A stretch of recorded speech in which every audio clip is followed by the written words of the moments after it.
우리는 오늘 그 룻기 4장 말씀을 이제 이렇게 보려고 하고 있습니다. 룻기는 4장으로 이게 끝나지 않습니까? 네, 여러분 처음 시작할 때 룻기 1장 생각나십니까? 그 나오미와 룻이 한마디로 한 가문이 이렇게 쇠약해지고 문제가 많이 생겼고 어려움이 있었는데 오늘 이 4장을 통해서 그 기업이 회복되는 장면을 이렇게 보게 되는 것을 보게 됩니다. 끝났다고 생각했는데 무너졌다고 생각했는데 하나님의 은혜로 말미암아 한 가문이 다시 한번 회복되고 특별히 예수 그리스도까지 연결되는 엄청난 영광스러운 가문으로 바뀌는 그 모습을 보면서 하나님께서 일하실 때는 이렇게 하시는구나. 우리 한 사람 한 사람 끝났다고 포기하고 싶은 마음이 있을 수 있지만 그럼에도 불구하고 주님 안에 거할 때 주님 안에 포함되어 있을 때 하나님께서 우리 한 사람 한 사람을 회복시키시고 인도하시는 것을 보게 됩니다. 저는 먼저 축복하고 싶은 것은 혹시 여러분 가운데도 이러한 하나님의 터치가 필요하십니까? 하나님께서 하나님 나를 회복시켜 주십시오. 우리의 가문과 우리의 자손을 회복시켜 주십시오. 라고 간절한 마음으로 기도하는 분들이 있습니까? 그렇다면 반드시 그때가 언제일지를 모르나 가장 적당한 나라에 가장 좋은 곳으로 하나님께서 응답해 주실 줄 믿습니다. 1절 말씀이 이렇게 시작되죠. 같이 한번 읽어보겠습니다. 시작.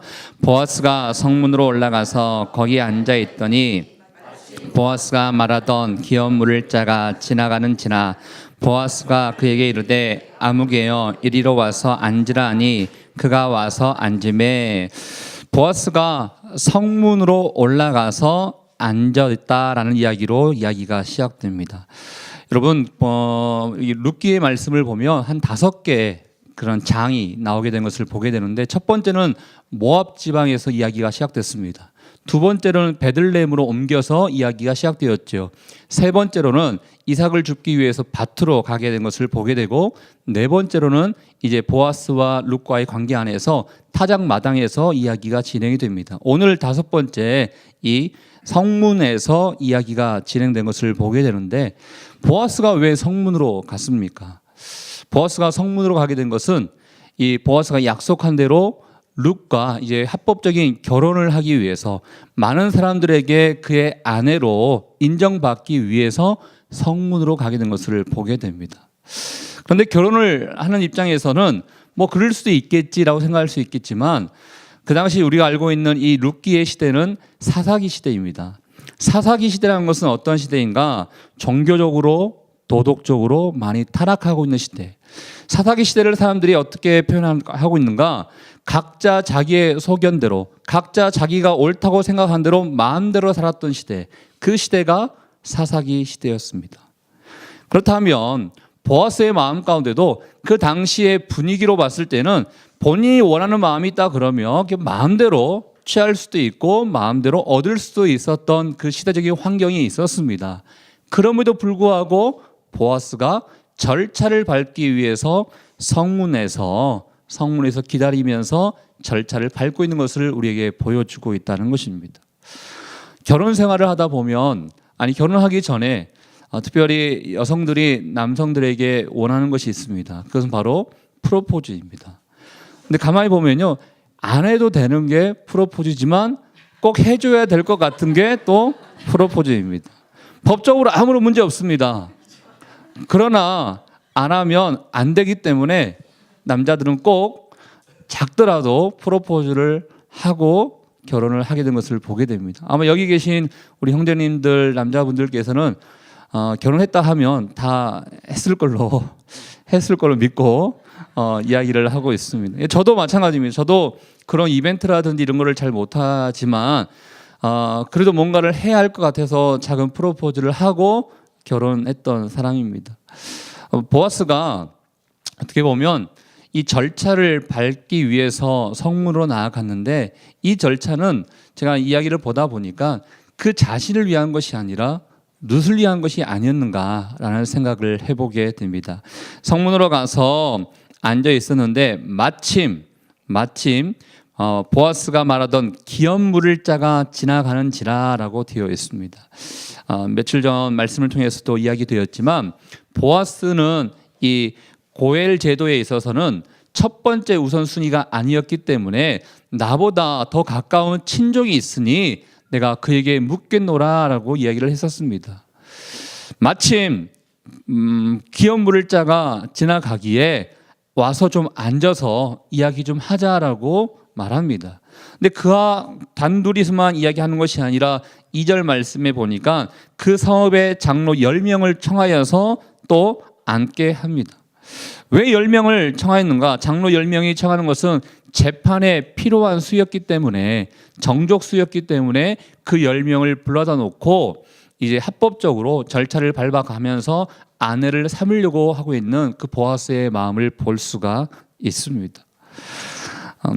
보아스가 그 지나가는 자에게 이야기하지요. 기업 물을 자에게 이야기합니다. 너희 친척 가운데 나오미가 있는데 그가 우리의 형제 엘리멜렉의 소유지를 팔려고 한다라고 이야기를 꺼냅니다. 그랬더니 4절 말씀 끝에 보니까요, 이러한 표현이 있습니다. 이야기를 듣고 나 보니 내가 그러면 그 기업을 무르겠다, 내가 그 기업을 취하겠다라고 이야기를 합니다. 저희가 생각할 때는 조금 다른 반응이 나옵니다. 이야기가 잘 이렇게 매끄럽게 진행하려면 기업 물을 자가 나는 상관없다, 나는 하지 않겠다, 이런 반응이 나와야 되는데 내가 물으겠다라고 이야기를 합니다. 왜 그러는가?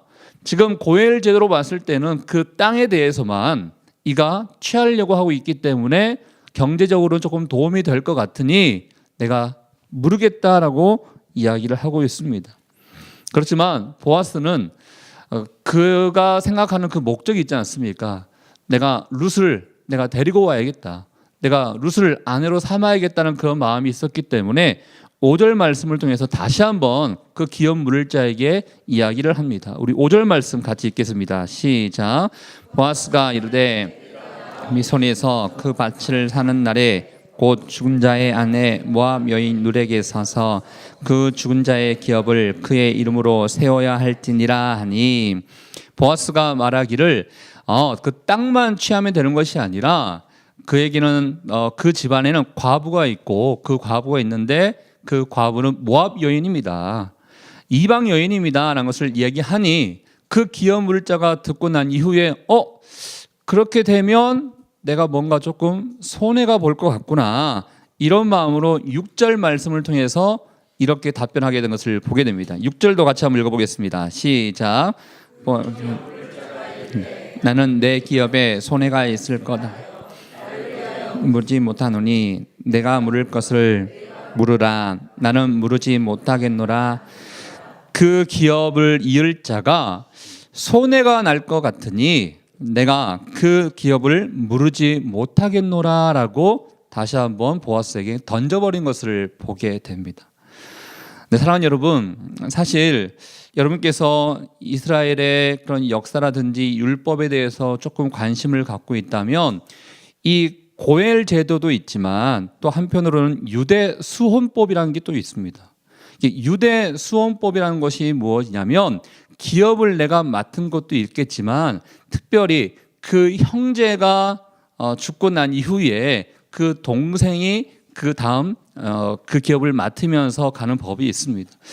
신명기 25장 5절 말씀을 통해서 우리에게 유대 수혼법에 대해서 설명해 주고 있는 말씀이 좀 있는데요, 우리 같이 한번 좀 읽어봤으면 좋겠는데, 혹시 신명기 25장 5절 말씀 혹시 준비가 되어 있을까요?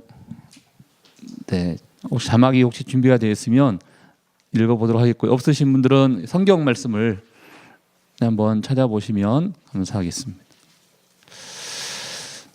네, 신명기 25장 5절 말씀 되겠습니다. 네, 자막이 나왔습니다. 우리 같이 한번 읽어보겠습니다. 시작.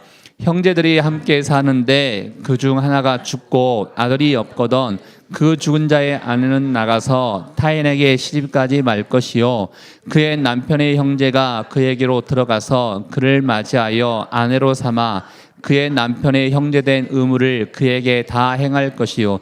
이 내용을 보시다 보면 여러분 여기에 형제들이 함께 사는데라는 것을 주목하십시오. 엄밀히 따지면 유대 수혼법에 있어서 죽은 과부를 그 형제가 아내로 삼기 위해서는 조건이 함께 사는 것, 함께 살다가 그렇게 한 가문을 이루면서 함께 살다가 그 아들이 죽거든 죽은 자의 아내는 그 다음 이제 형제에게 이제 다시 한번 시집을 갈 수 있는 제도가 유대 수혼법인 것입니다. 엄연히 이 유대 수혼법으로 이야기하자면 보아스도 그렇고 기업 물을 자도 그렇고 꼭 이 룻을 자기 아내로 취하지 않아도 됩니다. 왜냐하면 함께 살지 않았기 때문에. 친족이기 때문에 고엘 제도만 가지고 그냥 땅만 그냥 보상해주고 그 땅 기업을 무르기만 하면 되는 게 바로 그 당시의 모습이었는데, 보아스의 그 마음 가운데 어떻게 해서든지 내가 이 룻을 내가 책임지겠다는 그 마음이 있기 때문에 내가 물으리라라고 했던 그 기업 물을 자가 반응을 하자 다시 한번 너가 물으면 안 되는데 이런 마음을 가지고 그 룻이라는 과부도 너가 치워야 된다. 또 심지어 나오미까지 너도 한번 신경 써야 될 것이다. 이런 마음을 가지고 이야기를 꺼낸 것 같습니다. 그러니 땅만 받을 때는 땅만 취할 때고 땅만 보상해 줄 때는 나에게 경제적으로 도움이 될 것 같았던 이 기업 물을 자가 손해가 있을 것 같으니 내가 하지 않겠노라고 6절 말씀을 통해서 대답해 준 것을 보게 됩니다. 여러분, 지금 우리는 룻과 보아스라는 이 두 분의 사랑 이야기에 좀 관점을 좀 가졌으면 좋겠습니다. 잘못 이야기를 보다 보면요, 이 룻을 어떻게 보면 이렇게 좀 그 종이 좀 어디에 좀 팔려가는 것 같은 그 느낌을 가질 수가 있는데요. 이번 룻과 보아스의 사랑 이야기에 초점을 갖게 된다 그러면 이 보아스가 정말로 사랑하기 때문에 이 룻을 아내로 삼으려고 하고 있는 이 과정과 이 마음을 우리가 볼 수 있게 될 것입니다. 그래서 기업 물을 자는 내가 손해 볼 것 같으니 나는 싫다라고 얘기했지만, 반대로 이 마음 가운데는, 이 내용 가운데는 보아스는 손해를 보더라도 룻을 아내로 취하겠다라는 그 마음이 담겨져 있는 것을 보게 됩니다. 결혼은 사랑하기 때문에 결혼하지 않습니까? 그렇지만 이 사랑을 통해서 내가 상대방에게로부터 뭔가를 취하고 이득을 얻기 위해서 결혼하는 것이 아니라, 내가 사랑하기 때문에 결혼했지만 상대방을 위해서 이렇게 손해볼 각오를 가지고 사랑하고 결혼하는 게 진정한 의미 아니겠습니까? 데살로니가전서 그 말씀에서도 이런 표현이 좀 나오는데요. 1장 3절 말씀 가운데 사랑은 이런 것이다라는 것을 우리에게 알려주고 있는데, 우리 한번 데살로니가전서 1장 3절 말씀도 같이 한번 읽어보겠습니다. 시작. 너희의 믿음의 역사와 사랑의 수고와 우리 주 예수 그리스도에 대한 소망의 인내를 우리 하나님 아버지 앞에서 끊임없이 기억하며. 여기에 지금 믿음과 소망과 사랑에 대해서 언급하고 있어요. 사실 사도 바울이 데살로니가 교회 분들에게 쓰고 있는 글인데, 사도 바울에게 있어서는 가장 중요한 덕목이 믿음과 소망과 사랑이었던 것 같아요.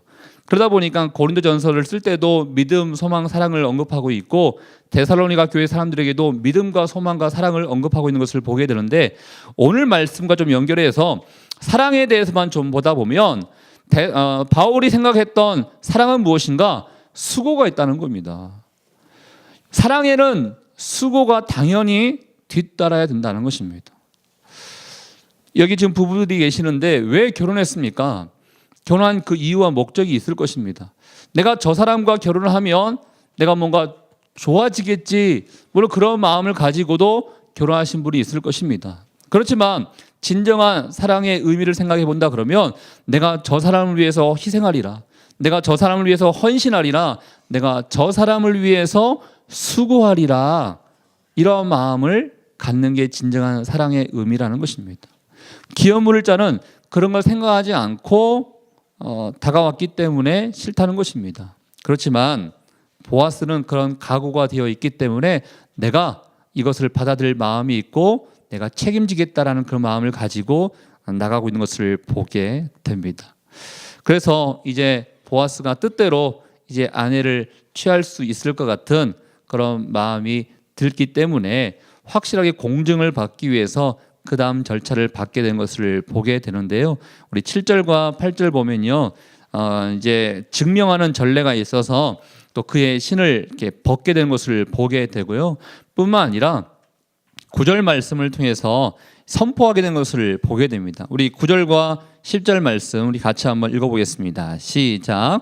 보아스가 장로들과 모든 백성에게 이를 때 내가 엘리멜렉과 기론과 말론에게 있던 모든 것을 나오미의 손에서 산 일에 너희가 오늘 증인이 되었고 또 말론의 아내 로압 여인 룻을 사서 나의 아내로 맞이하고 그 죽은 자의 기업을 그의 이름으로 세워 그의 이름이 그의 형제 중과 그곳 성문에서 끊어지지 아니하게 하매 너희가 오늘 증인이 되었느니라.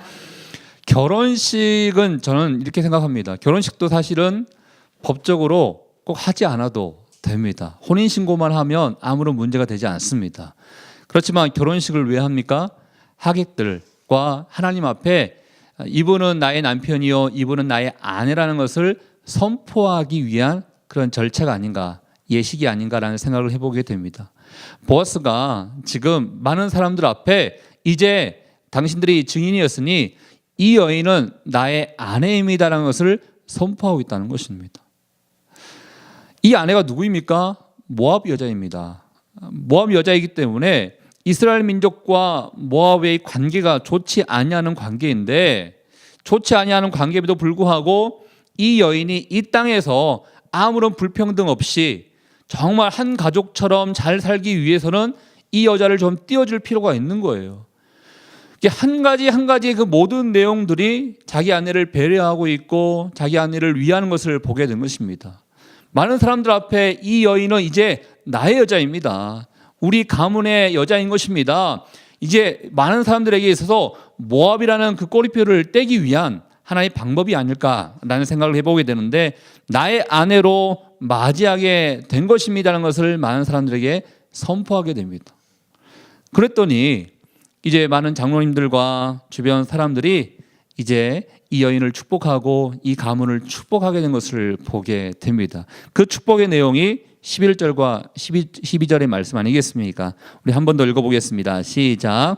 성문에 있는 모든 백성과 장로들이 이르되 우리가 증인이 되나니 여호와께서 내 집에 들어가는 여인으로 이스라엘의 집을 세운 라헬과 레아 두 사람과 같게 하시고 내가 에브라데서 유력하고 베들레헴에서 유명하게 하시기를 원하며 여호와께서 이 젊은 여자로 말미암아 내게 상속자를 주사 내 집이 다말이 유다에게 낳아준 베레스의 집과 같게 하시기를. 엄청난 축복의 메시지를 이 여인과 이 가문에게 하고 있는 것을 보게 됩니다. 모압 여인이었습니다. 그렇지만 이제 11절, 12절 말씀 가운데서는 이 젊은 여인 이렇게만 표현하고 있지 예전에 나와 있었던 모압 여자, 모압 여인 이런 표현이 나와 있지 않습니다. 하나님께서 특별한 은혜를 베풀어 주셔서 이렇게 회복시켜 주시고 바꿔주게 된 것을 보게 됩니다.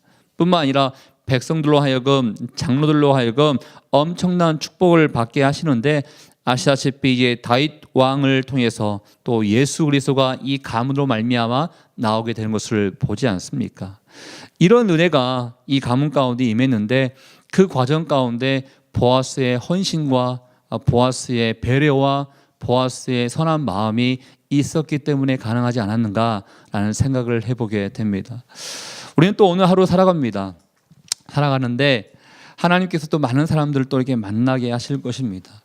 오늘 특별히 4장 말씀을 통해서 보아스가 한 여인을 자기 아내로 취하기 위해서 이렇게 배려하고 있고 이렇게 존중하고 있구나.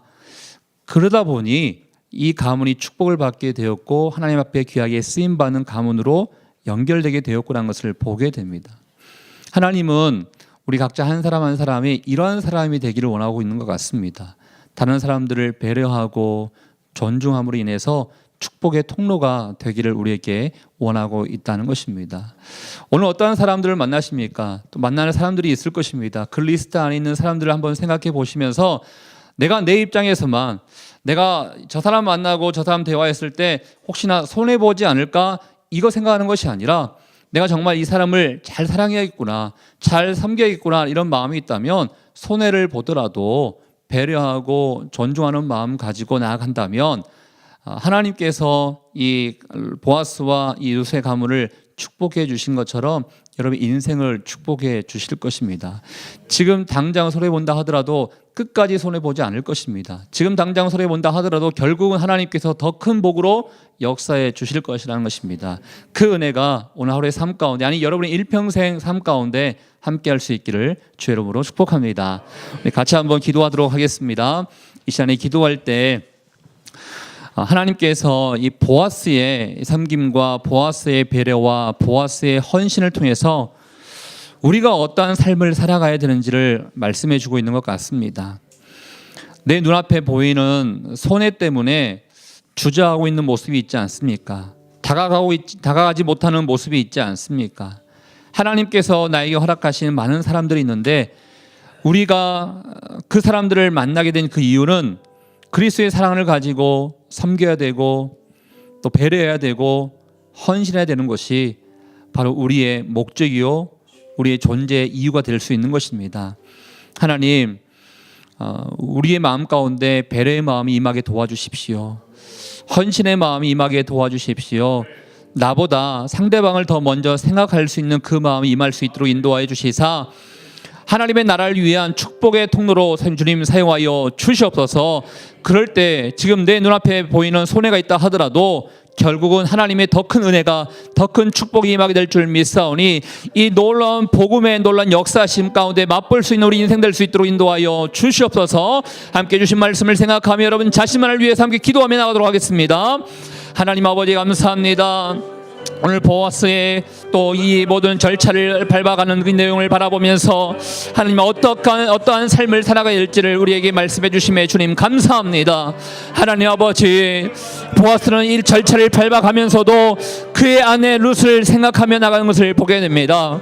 하나님, 손해가 있다 하더라도 그 아내를 취하기 위해서 이 모든 과정을 밟아가고 있고 그 철저히 그 아내를 생각하면서 배려하고 있고 간의 입장에서 아내가 좋아하는 것이 무엇인가를 아버지 바라보면서 나가고 있는 그 모습을 보게 됩니다. 이러한 배려의 모습이 우리 가운데 임하기를 원합니다.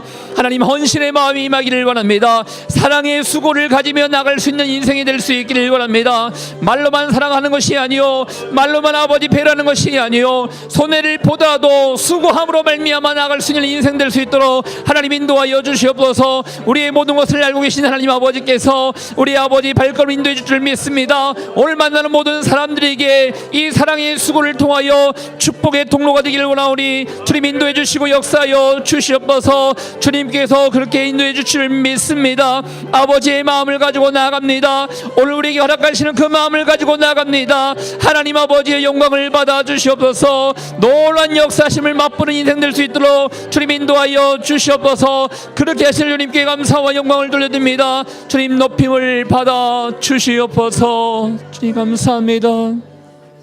하나님 아버지, 보아스가 그의 아내를 어떻게 사랑했는지를 오늘 룻기 4장 말씀을 통해서 우리에게 알려주심에 주님 감사합니다. 룻을 존중하고 룻을 세워주기 위해서 절차를 밟아가고 또 많은 사람들 앞에 선포하며 희생을 각오하고 헌신을 각오했던 그 한 사람의 모습을 통하여 우리가 어떻게 살아가야 되는지를 말씀해 주심에 주님 감사합니다. 하나님, 우리는 교회 안에서 많은 사람들을 사랑한다라고 이야기하고 있습니다. 그렇지만 혹시나 입술로서만 고백하고 있는 모습이 우리 가운데 있지 않습니까? 진정한 사랑은 헌신할 수 있는 사랑이어야 되고 수고할 수 있는 사랑이어야 되는 것을 우리에게 말씀해 주셨습니다. 그 마음이 우리 가운데 임하기를 원합니다. 먼저는 오늘 하루의 삶 가운데 많은 사람들을 위해서 수고하기를 원합니다. 헌신하기를 원합니다. 배려하기를 원합니다. 그 마음 가운데 우리가 자리 잡기를 원하고, 때로는 그럴 때 당장 내 눈앞에 손해가 있을 수 있고 또 아쉬움이 있을 수 있겠지만, 그러나 결국은 하나님의 놀라운 축복이 가장 적당한 날에 이루어질 줄 믿사오니 그 하나님의 역사심을 맛보며 살아갈 수 있는 우리 모두가 될 수 있도록 인도하여 주시옵소서. 또 각자 기도하며 주님 앞에 나아갈 텐데, 하나님, 아픈 마음 가지고 슬픈 마음 가지고 답답한 마음을 가지고 기도하는 영혼들이 있습니까? 룻기 1장의 현실 가운데 있는 사람들이 있습니까? 그렇지만 룻기 4장을 통해서 엄청난 회복을 약속하시고 보여주셨던 그 하나님께서 가장 적당한 날에 가장 좋은 곳으로 응답하여 줄 줄 믿사오니 믿음의 기도를 가지고 주님 앞에 나아갈 수 있는 모든 사람들 될 수 있도록 주님 인도하여 주시옵소서.